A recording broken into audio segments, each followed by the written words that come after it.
Assalamualaikum warahmatullahi wabarakatuh. Perkenalkan, nama saya Tazkiyah Altafnisa dari Prodi Teknologi Pangan. Pada kesempatan kali ini, saya akan mempresentasikan materi tentang Pancasila sebagai dasar negara.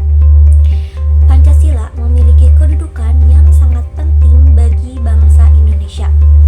Sebagai dasar negara, Pancasila berfungsi sebagai dasar falsafah atau pandangan hidup yang menjadi pedoman dalam penyelenggaraan kehidupan berbangsa dan bernegara.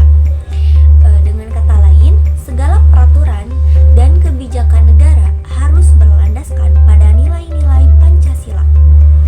Menurut Ketut Rinjin tahun 2010, Pancasila sebagai dasar negara memiliki 3 tingkatan makna, yaitu yang pertama, bersifat abstrak dan universal sebagaimana tercantum dalam pembukaan Undang-Undang Dasar Negara Republik Indonesia tahun 1945. Yang kedua, sebagai pedoman umum penyelenggaraan negara yang tercantum dalam batang tubuh UUD 1945.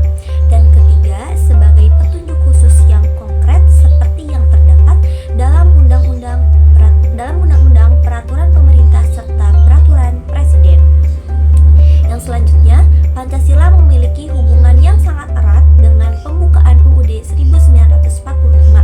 Pembukaan UUD 1945 terdiri atas 4 alinea yang memuat pernyataan kemerdekaan bangsa Indonesia serta dasar-dasar pembentukan negara. Itu yang pertama, alinea pertama menyatakan bahwa kemerdekaan adalah hak segala bangsa. Lalu alinea kedua menjelaskan tentang perjuangan bangsa Indonesia untuk mencapai kemerdekaan. Alinea ketiga menegaskan bahwa kemerdekaan Indonesia diraih atas berkat rahmat Allah yang Maha Kuasa. Dan alinea keempat yaitu memuat tujuan negara, bentuk negara, serta dasar filsafat negara, yaitu Pancasila. Dari sini kita dapat memahami bahwa pembukaan UUD 1945 merupakan sumber tertib hukum tertinggi di Indonesia. Ia menjadi dasar bagi terbentuknya hukum dasar tertulis maupun tidak tertulis, serta mengandung pokok-pokok pikiran yang mencerminkan cita-cita hukum bangsa.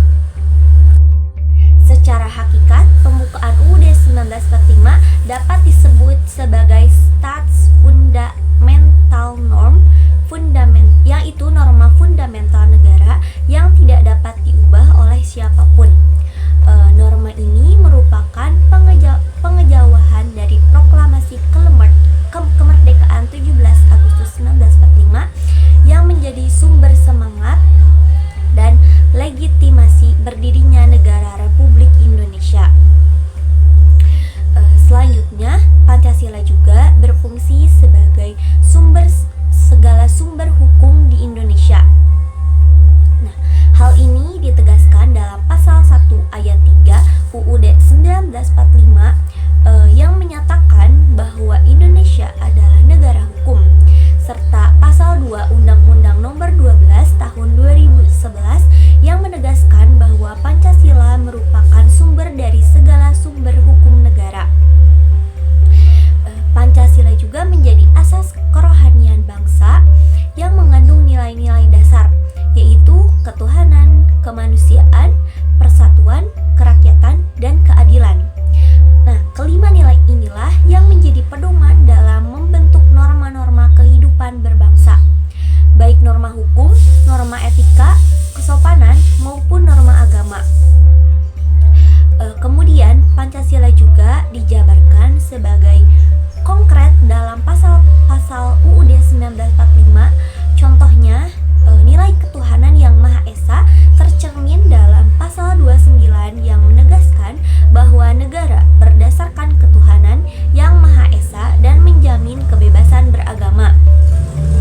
Nilai kemanusiaan yang adil dan beradab terlihat dalam pasal 27 dan pasal 28 yang menekankan persamaan hak, kebebasan, serta perlindungan hak asasi manusia.